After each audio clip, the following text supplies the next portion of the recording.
Episode 50, titled High Availability Patterns, Active-Active versus Active-Passive Trade-offs, the focus is on how systems are designed to keep delivering service even when parts fail. High availability is not a single technology or product, but a pattern of decisions that determine how a service behaves during disruption. The exam often frames these questions around trade-offs rather than absolutes, asking you to choose a pattern that fits recovery expectations, operational maturity, and risk tolerance. Active-active and active-passive are two of the most common patterns, and while they sound simple, the real differences show up in state management, testing discipline, and failure handling. Understanding these differences lets you reason clearly instead of defaulting to whichever option sounds more resilient. This episode aims to turn those trade-offs into a repeatable decision process. Before we continue, a quick note: this audio course is a companion to the CloudNetX books. The first book is about the exam and provides detailed information on how to pass it best. The second book is a Kindle-only ebook that contains 1,000 flashcards that can be used on your mobile device or Kindle. Check them both out at cyberauthor.me in the Bare Metal Study Guide series. High availability itself is best understood as the ability of a service to remain continuously available despite failures in components, infrastructure, or connectivity. The emphasis is on continuity from the user's perspective, not on the absence of failure altogether. Failures are assumed to happen, whether due to hardware faults, software defects, network disruptions, or operational changes, and high availability patterns exist to absorb those failures with minimal impact. This framing matters for the exam because it shifts the question from how do we prevent failure to how do we design for failure. High availability designs accept that something will break and focus on how quickly and cleanly the service recovers or degrades. It also highlights that availability is about behavior over time, not a snapshot of system health at one moment. When you approach the patterns with this mindset, their strengths and weaknesses become easier to evaluate. Active-active is a pattern where multiple nodes or environments are actively serving traffic at the same time. In this model, load is distributed across all active components, and users may be served by any of them depending on routing and balancing decisions. The benefit is that capacity is used efficiently because all nodes contribute to handling demand even during normal operation.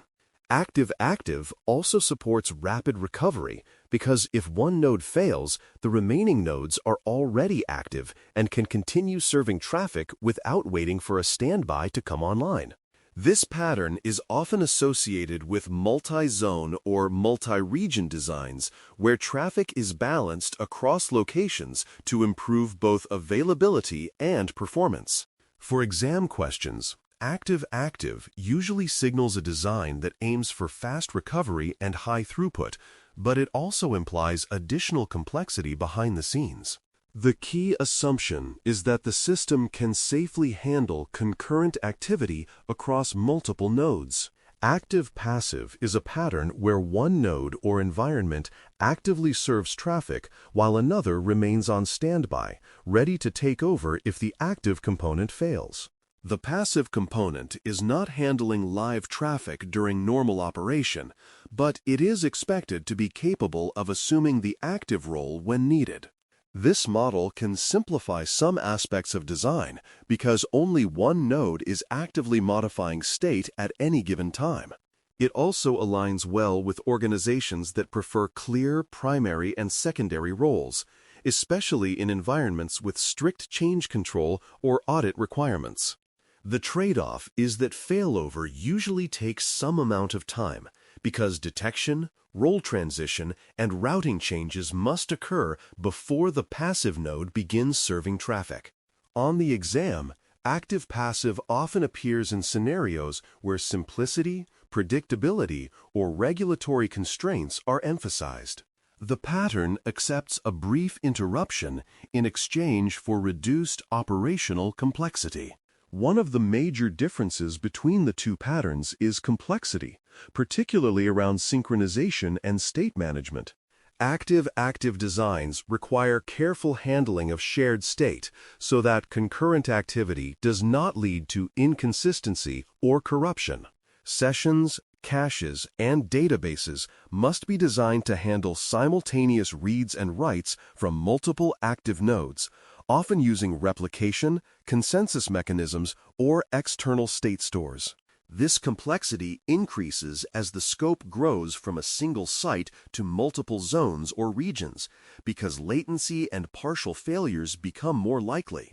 Active-active also requires careful thought about conflict resolution when two nodes attempt to update the same data at nearly the same time. For the exam, complexity is not inherently bad, but it must be justified by the recovery and capacity benefits the pattern provides. If the scenario does not require near-zero interruption or high throughput across multiple nodes, active-active may be unnecessarily complex. Active-passive is often described as simpler, particularly when it comes to state, because only the active node is making changes during normal operation. This can reduce the risk of conflicting updates and make data consistency easier to reason about. Databases may replicate changes from the active node to the passive node, but the passive node does not accept writes until it becomes active. This simplifies application logic and reduces the need for sophisticated conflict resolution. The trade-off is that failover is typically slower because the passive node must be promoted and traffic must be redirected. There may also be a short period where service is unavailable while the transition occurs. On the exam, active-passive simplicity is often contrasted with slower recovery, and you are expected to choose based on recovery time requirements rather than personal preference. The pattern fits well when brief downtime is acceptable and operational clarity is valued. Data consistency is a central concern in both patterns, but it is handled differently depending on whether nodes are active simultaneously.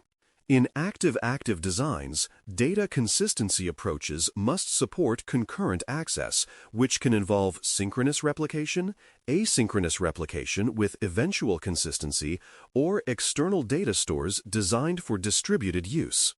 Session data is often externalized so that any node can serve any request without relying on local memory. In active-passive designs, replication typically flows in one direction during normal operation, simplifying consistency at the cost of recovery time.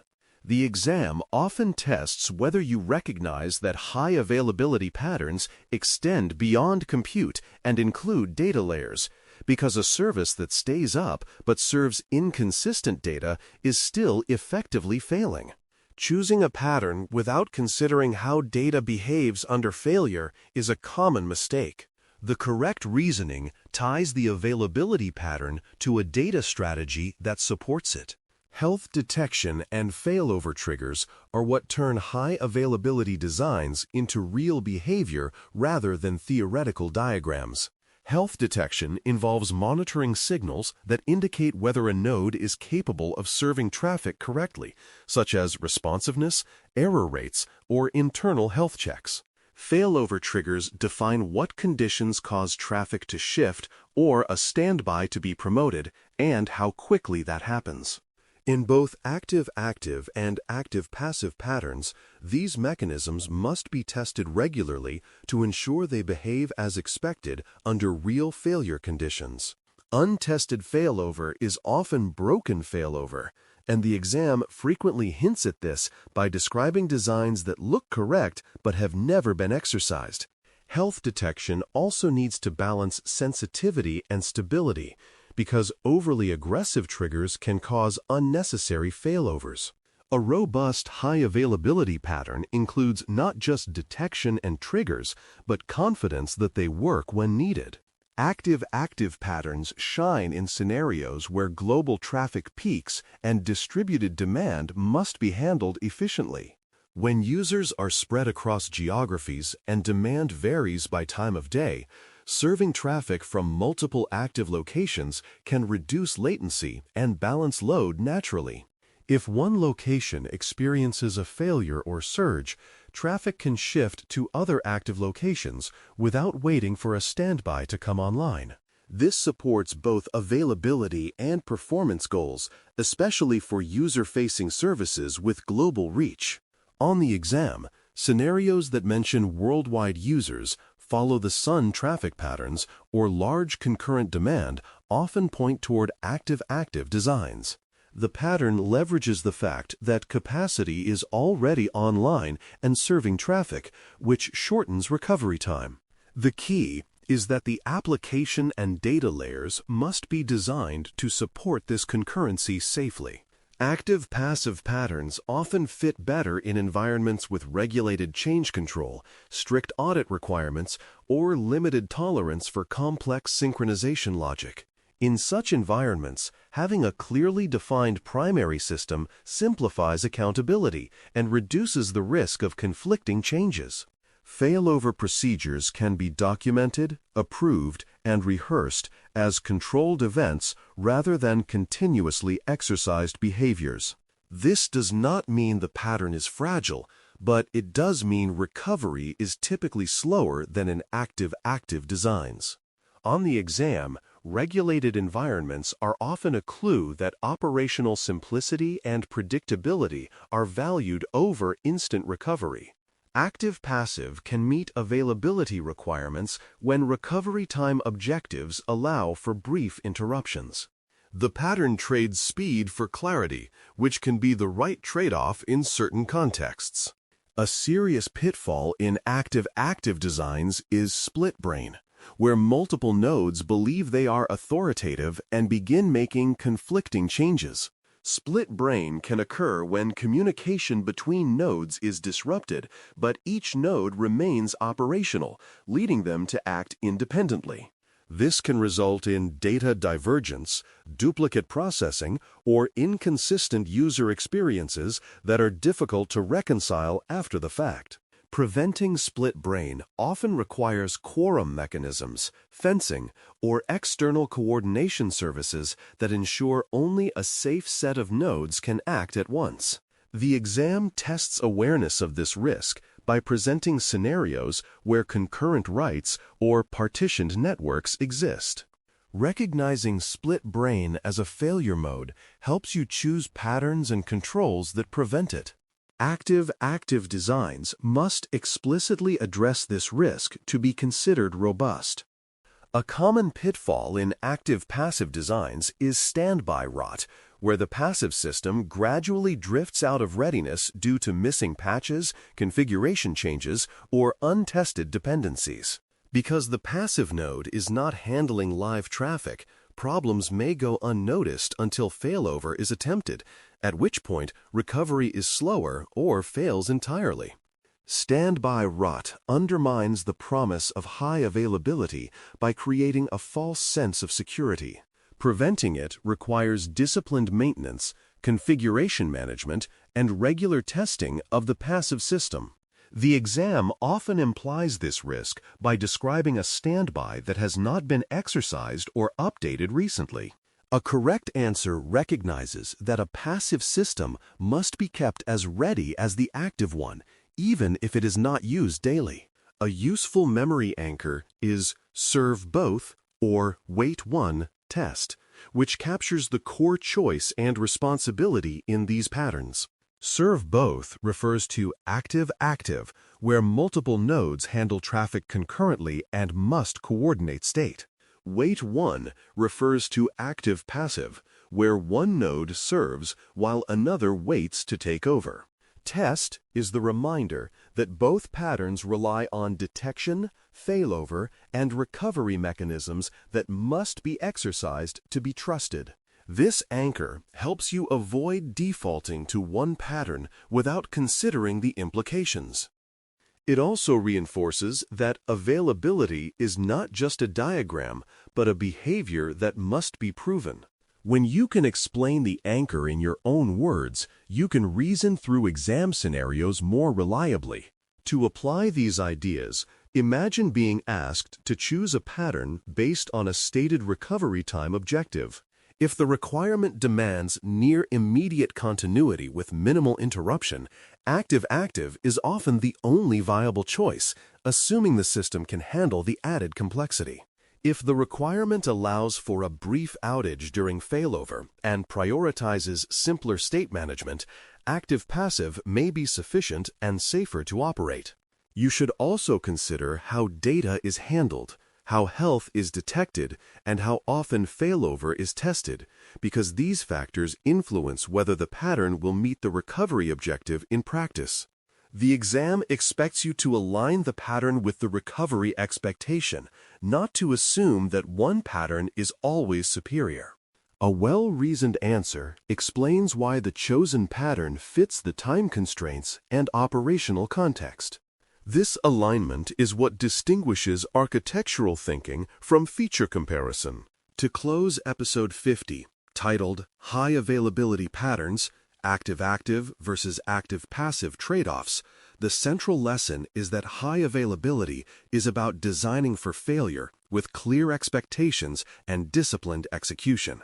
Active-active patterns offer fast recovery and efficient capacity use at the cost of increased complexity and stricter state management requirements. Active-passive patterns offer simpler state handling and clearer roles, but they accept slower failover and require vigilance to keep the standby ready. Data consistency, health detection, and tested failover mechanisms are essential in both patterns because untested designs fail when they are needed most. The pitfalls of split brain and standby rot illustrate that each pattern has its own risks that must be managed deliberately. Your rehearsal assignment is to walk through a failover event step by step for one pattern, stating what detects the failure, what changes state, and when users see impact, because that walkthrough is the clearest way to demonstrate mastery of high availability trade-offs. Thanks for listening. For more audio courses, daily newsletters, and more, please visit baremetalcyber.com.